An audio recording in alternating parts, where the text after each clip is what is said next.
తిరువడిగళే శరణం. ఈరోజు 17వ పాసురం యొక్క భావాన్ని చెప్పుకుందాం.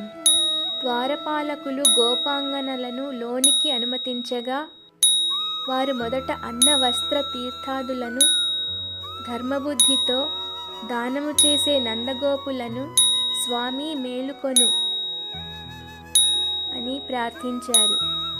తర్వాత ప్రబ్బలి తీగ వంటి స్త్రీల కందరకును తీగ వలె ముఖ్యమైన దానా, గొల్లకులమునకు మంగళదీపం వంటి దానా, మాకును స్వామిని వైన ఓ యశోదమ్మ లేమ్మా అని వేడుకొనిరి.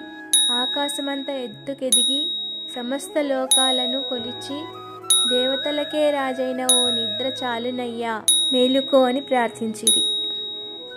శ్రీ ఆండాళ్ తిరువడిగళే